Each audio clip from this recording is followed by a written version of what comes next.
Today we preview the 2025 Texas Rangers with Adam Morris of Lone Star Ball. You're listening to the Bucko Banter podcast, brought to you by the Just Baseball Media Network. Cue the music. Rockin' 101, she compliment my taste. Whiskey in my lemonade, cause I like the way it tastes. Best seats at the Pirates game, they let me run the base. Yeah, my time is like my money, cause I can't afford to waste. Wifey is a lawyer, take my date to my dates. Order steak by the plate, send in case after case. Run my race at my pace, clear the grass of the snake. Welcome back to another team preview. Today we've got Adam Morris of Lone Star Ball to break down the Texas Rangers for us. Adam, welcome on to Bucko Banner. Thank you very much for having me on here, fellas. Adam, let's talk Rangers from last year. Let's go through the additions, the subtractions, and then I want to get a grade from you to see if this is enough to compete in the AL West and bring the Rangers back to form that they were in 2023. So last year, 78-84, third in the AL West. This offseason, via free agency, they added Patrick Corbin, Luke Jackson, Chris Martin, Kevin Pillar to a minor league deal, Sean Armstrong, Jock Peterson, Hobie Milner, Jacob Webb, Nathan Eovaldi, Kyle Higashioka, Luis Carvalho, and then via trade, they added Mason Molina, Robert Garcia, and Jake Berger. In the same turn, they lost Max Scherzer, Jose Urena, Kirby Yates, Andrew Haney, Jose Leclerc, Carson Kelly, Travis Jankowski, Matt Duffy, David Robertson, and then they lost via trade Nathaniel Lowe, Owen White, and Grant Anderson. A lot of names I just went through. Busy offseason. How would you grade it? I'm going to say, given the parameters they're working with, I'll go with I'm going to say a B minus. The ownership has made it clear that they want to, after going over the competitive balance tax threshold the past 2 years, they want to get under this year, reset that dollar figure. The Rangers are right now, I think, with the Corbin addition, are right around $5 million under the threshold, which is probably a little too close for comfort. The Rangers have reportedly put Dane Dunning on outright waivers, possibly in the hopes that somebody would claim him and his $2.5 million salary. But really, the Chris Young's biggest job was replacing essentially the entire bullpen. They pretty much the entire pen last year, and the pen was, it was a strength, I'd say. Kirby Yates had an incredible season. David Robertson was great. The big moves there, along with signing Chris Martin, was getting Robert Garcia from the Nationals with the Nathaniel Lowe trade, and that's kind of an under the radar deal. But Garcia had some really good peripherals last year. He is great changeup, and so he didn't really have much in the way of splits. He's a lefty, but he's very effective against right-handers with the changeup. So, really the big additions this offseason were bringing Eovaldi back, which they gave Eovaldi 3 years and $75 million, which I think was more than folks expected. But organization loves him. The people rave about him as a teammate. He and Peterson, I think, were big additions from an overall clubhouse standpoint. They really targeted Peterson because of the energy he brings, along with him having some big time pop. Similarly, effectively swapping out Nathaniel Lowe for Jake Berger. I think that's a downgrade overall, but Berger is more of a power hitter than Lowe. Lowe's more of an OBP guy, and it does seem like they were prioritizing trying to get more pop in the lineup. So, Eovaldi, Berger, Garcia, Peterson, those are really the big time additions. I think the other guys are more fringe types. I think overall there's a lot of names that we mentioned here, Adam, but it looks like compared to last year, they might be a little bit deeper. Would you agree with that sentiment? I mean, I think Jock Peterson's a perfect fit for this. Yeah, I agree. I mean, it feels like for the last 15 years they've been trying to find a right-handed hitting DH, left field, first base, something or other to platoon on there, and it's still a little bit up in the air. Kevin Pillar and Sam Haggerty are vying with Ezekiel Duran for that right-handed spot, whether it's DH or in the outfield or what have you when Peterson doesn't sign. But I feel like that was a really good move. That was a good fit, and there's optimism that after really being a down season last year, offensively in particular. After some significant regression offensively, I think there's a lot of optimism that the Bats are going to be a strength again this year, and I think they're expecting. I think the expectations are that the Rangers are going to be among the top of the league offensively. That's a good transition to the projected lineup on Fangraphs. Let's go through this real quick and see if there's any different way that you would go 1 through 9, or if this is how it's going to look come opening day this week.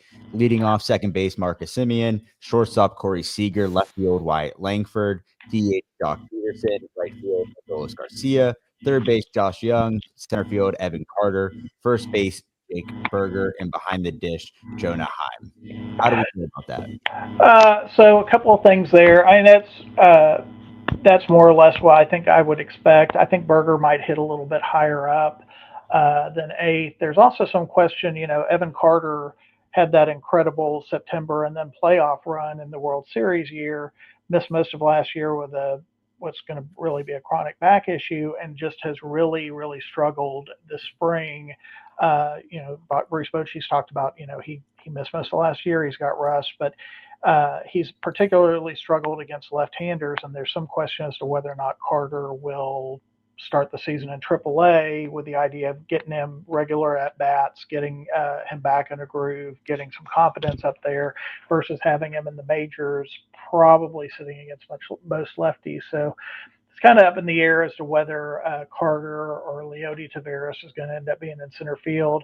Heim and I'm just going to call him Kyle. I still haven't gotten the last name for Hishi nailed down. Higashioka. Yeah, they'll probably, Heim will probably start 90 to 100 games after, carrying an incredible workload the last 2 years. Part of what they wanted to do is be in a situation where they could ease the load on Heim. So, but I think that's probably more or less it. Obviously, you got to figure out who's going to be hitting against left-handed pitchers in place of Jock Peterson. Like I said, that could be Duran, that could be Sam Haggerty, could be Kevin Pillar. Still have to figure out the center field situation, but the rest of it's pretty much nailed down. Yeah, we know about chronic back issues with Ke'Bryan Hayes, unfortunately, so that can definitely be an issue. But the projected bench as of right now, this is assuming that Carter makes the team. It's Kyle Higashioka behind the dish, Josh Smith in that utility role, Kevin Pillar, and Leody Taveras. Do you think Kevin Pillar makes this team? Because you also have guys like Sam Haggerty, Ezekiel Duran, like you said, even Justin Foscue, but he's more of just an infielder. Yeah, Foscue's not going to be on the team to start off the season. He went 0 for 37 in the last season, like one of the worst 0 for stretches, which for a guy who's pretty much a bat only guy is pretty bad. And so, I think they still. I think they still like Foscue, but that's somebody who, rather than asking him to come in and start twice a week in this sort of situation, I think they want him to be in AAA, get regular at bats, get his confidence back up. To me, it seems to be a question right now of either Haggerty or Duran for one of the bench spots, and either Carter or Pillar in another, whether bench or starting center field spot or what have you. Haggerty's really gotten some good run in camp, gotten some good reviews, and they seem to like he's got some versatility, can play some infield and outfield that helps. And they seem to like the idea of him as a potential platoon partner for Peterson. Pillar's, had some success against lefties in the past, but that's couple of years back, and he's really mostly a true right-handed version of Jankowski, if you will, a defensive guy who's not going to do much with the bat. So, those are, I think, the big decisions we're all waiting on. 2 of those 4 are going to end up sticking. It's which 2 it will be. All right, let's get into the rotation real quick. Right now, projected for opening day, it's Eovaldi, Tyler Mahle, Jack Leiter, and Kumar Rocker, former teammates at Vandy, and Jacob deGrom. I know they signed Patrick Corbin, but I'm assuming he has to get ramped up here. Is this how we see it lining up for opening day? And are you excited for the Rocker-Leiter combo? Yeah, it is. Corbin, I think he's supposed to have a simulated game. I think they are saying today or tomorrow they'll have a better handle on it. But, he's going to have to go down to the minors and make at least a couple of starts. So we're going to start off the year with the Vandy boys in there. A couple of weeks ago, it looked like the Vandy boys weren't going to have. They were both going to be in AAA, and then John Gray got hit in the hand, fractured his wrist on a comeback, or Cody Bradford's dealing with elbow issues. Those two pretty much would have had rotation spots locked down. So, Rocker and Leiter, I'm really excited about seeing them. Leiter has had a really good camp. He seemed to turn a corner last year. There's still a lot of questions about him, about the consistency of command. He has a tendency to leave fastballs too far down, which results in them getting crushed. But if he can just tighten up the fastball command a little bit, he can be a useful starting pitcher. And Rocker, his arm could fall off tomorrow, or he could have a dominant season, and neither of those would really be surprising. Rocker's really the guy who's pretty exciting to watch going forward, I think. Yeah, I'm excited to watch both of those guys. I was really. You got Paul Skeens. You should be. You don't need to be excited about anybody else. You got Paul Skeens. So that's about it, though. Yeah. That is true. But let's go through the bullpen real quick. I understand the bullpen can change on a week-to-week basis, but this is how it's shaping up going into opening day. Chris Martin, Robert Garcia, Mark Church, Luke Jackson, Jacob Webb, Hobie Milner, Sean Armstrong, Patrick Murphy. Do you like this group? Is this a point of the team that could be a strength going throughout the season? Looks like they might have some depth. There's a lot of honorable mentions here, but how do you feel about the pen as of now? Well, there's that old George Carlin line about how he said, "I've never had a 10, but one night I had 5 2s," and that seems to be the way. That seems to be the way Chris Young is approaching the bullpen. I mean, Milner, Jackson, Webb, and Armstrong combined are making like $6 million. I mean, I think with Martin took less money for what's expected to be his final season. He's from Arlington originally. He took less money than he was offered elsewhere because he wanted to return to Texas and pitch for them and what he thinks is going to be his final season.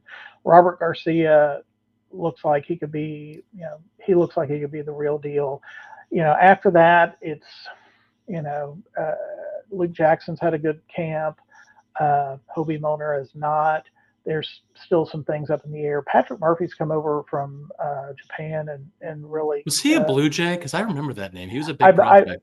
I believe so. He has very little track record. He went over to Japan, had some success, and he doesn't have an opt out until June 1st, and so there's some thought that just to keep the most number of people around for that depth purpose, they might send him to the minors and keep one of the other potential NRIs that are out there that they are sifting through in order to just keep as many options open as possible. But, two guys to keep an eye on in the system, Emiliano Teodo and Mark Church. Mark Church may very well end up making the team out of camp. He's really impressed.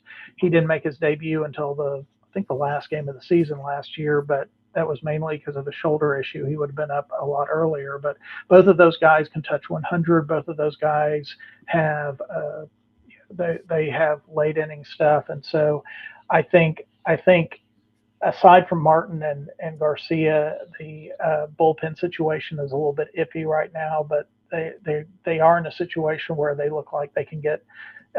They've got some guys in the minors, and they've got a lot of arms they are going to sift through. And it may, there's also been talk that Jack Leiter may long term be better suited for a bullpen role. And so if Gray and Bradford come back, we might see Leiter used in a middle or setup role, which would also fortify the pen. I saw a report literally right before we jumped on that Jacob Latz is trending towards making the team as a long man. So maybe that's the replacement for Murphy there. If Murphy starts in the minors, I think Jeff Wilson reported it. I don't know if you're familiar with. Yeah, no. I know Jeff, and that may be the case. Lance was sent down earlier. He spent most of the 2024 season in the majors. Started off pretty strong and struggled a little bit as really the number one lefty for most of the season just by default because they didn't have many else. But he is somebody who would be a useful multi-inning guy. And again, he had a pretty decent year last year. If Lance is another one that I expected to be in the minors as depth, along with Walter Pennington, some others. But he would certainly, I think he's certainly a viable major league reliever, and certainly would have value in the pen if they go that way. So, Adam, we've mentioned Teodo, we've mentioned Foster. Tell us some prospects that you're interested in following this year, or that could make an impact on this big league team. Well, Rocker and Leiter are still technically prospects. So, Rocker's the guy I point to as really being the one I'm most excited to see this year. Teodo's still being used as a starter. I think that he's somebody who, kind of like Jose Leclerc back in the day. Leclerc worked as a starter for a long time, even though he profiled more as a reliever. It helped him really develop more of his pitches. But Teodo's been working as a starter, probably is more of a reliever profile, but I think they're going to wait until he forces them to make the decision and put him in the pen. That shows that, because if he can be a successful starter, his upside there is a lot bigger. But Teodo, throws 100, has real electric stuff. He could pull in Neftali Feliz and end up in the middle of the season in the pen and all of a sudden closing. The most exciting prospect the Rangers have, though, is Sebastian Walcott, who I think he's still 18. I think he didn't turn 19 for another day or two. The dude's the real deal. I've seen people say, if there's another Fernando Tatis Jr., the guy has power. He has a big time arm, and he got thrown into a high A, not just low A, high A as a barely 18-year-old last year. Really struggled early on. We were like, oh God, they screwed it up with him.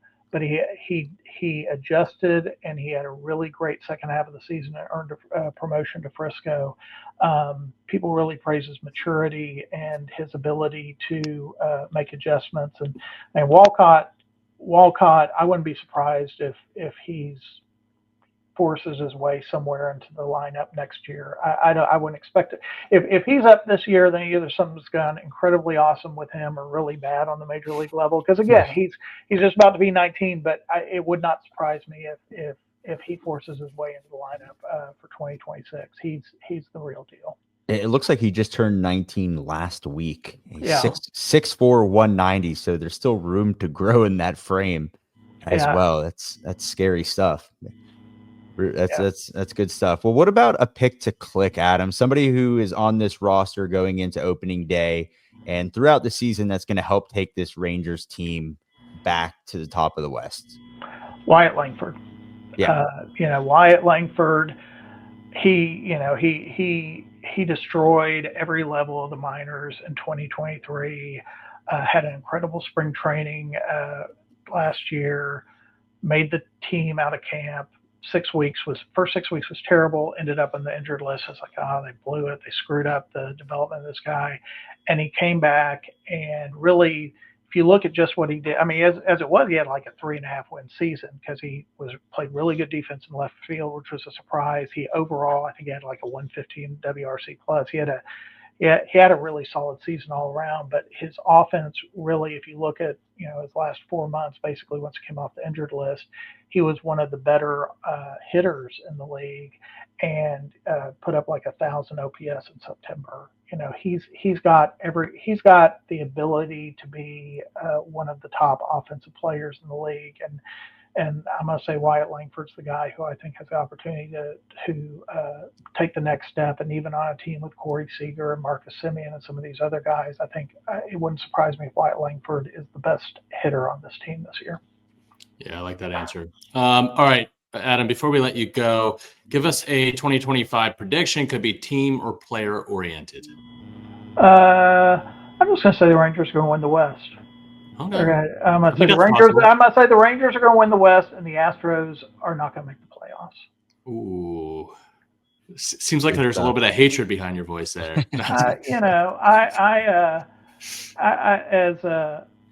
As Akira Kurosawa said, I try not to hate anymore. I'm too old. There's not enough time to hate anymore. Right. But there's a little bit of after everything with the Astros, after that bitter series in 2023, and then last year when they started off so terrible, I was like, oh, finally we're done with the Astros. No, but yeah, I don't have warm fuzzies about the Astros. Most Rangers fans. Neither do we. It's all right. Nobody does. They're the villains. They just need to lean into it. We're all black, you know. Right. They just need to embrace their heel turn. So, Well, Adam, we appreciate you jumping on. Where can our listeners find your work? I'm at LoneStarBall.com. We update multiple times a day. Finishing up our series, our 2024 review. We got a real active community there, and so yeah, anything you want to know about the Rangers, we cover it, we write about it, we talk about it. Appreciate it, Adam. Best seats at the Pirates game, they let me run the base. Yeah, my time is like my money, cause I can't afford to waste. Wifey is a lawyer, take my date to my dates, or the steak by the plates and